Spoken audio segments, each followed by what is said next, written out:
Hi guys, today I'm going to be reviewing Angel Has Fallen. This actually came out in the theaters in 2019 and it was out on Netflix as of April 4th. So I had been a little bit late getting to this review, but this is an action thriller with Gerard, Butler, and Morgan Freeman. It's actually the third in the Has Fallen series. I had seen Olympus Has Fallen, the very first one, and I didn't get a chance to see London Has Fallen. So I'm picking right up into this in the third installment of this. I'm not going to give any spoilers on this film, but there's really not a ton to spoil. If you know anything about this franchise, you're going to kind of know essentially what happens.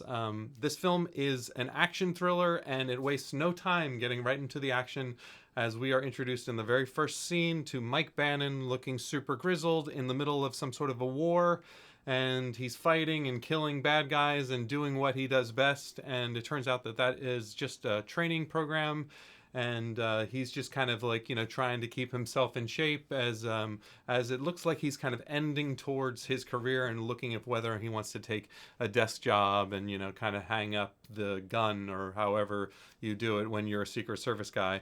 And shortly after that, he is set up in a situation that makes him look like he is guilty for attacking the United States and possibly the president. And so now all of the United States government is now tracking him, and he has got the mission of trying to not only save the president but also prove that he's innocent. So he's up against impossible odds, and that's what this film is really all about. If you go into this film expecting action, you're going to be given a lot of action.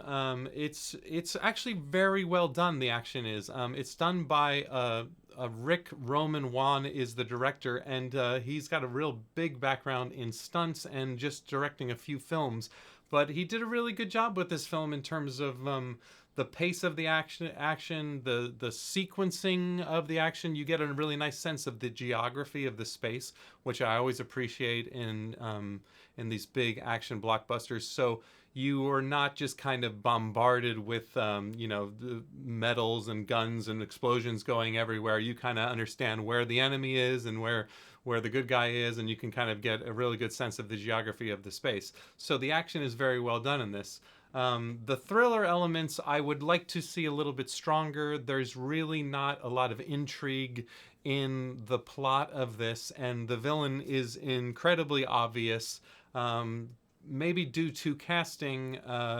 The actor who's playing the villain was recently playing another villain in a very high-profile movie, and it's just incredibly obvious. It seems like they didn't even try to cover up that aspect, and I just wonder why they didn't do that a little bit more, because those twists and turns are really what thrillers are all about, and the betrayal and the trust and all those elements were not super strong in this film.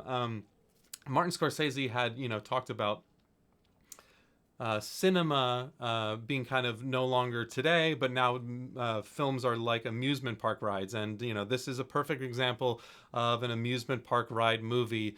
It is fun, it's well paced, it has a light tone to it, there is no drama, and it's not saying that it's a drama, but essentially the character elements of this are very cliche, and that being said, the acting overall is quite good for what it's dealing with. Of course, Morgan Freeman's wonderful, but Gerard Butler has a certain kind of energy and grit to him and a realism to him that he kind of carries this film really rather well.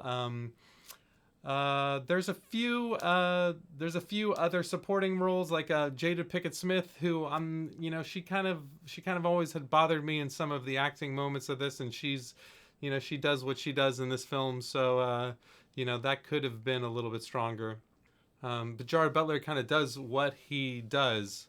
Nick Nolte is also really wonderful, as he plays Mike Bannon's dad in this, and he's kind of a conspiracy theorist who had served in the war, and he's completely prepared to help out his son in this type of a situation, which is pretty cool and fun in that.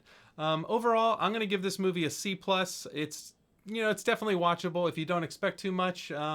then you won't be disappointed. And you know, it does what it's called to do, which is give good action and you know, have a lot of fun with it. So it's an amusement park ride. Certainly watch it while it's free on Netflix, and I'm going to be coming with some more reviews really shortly. Let me know what your thoughts were about Angel Has Fallen, and I'll talk to you guys later.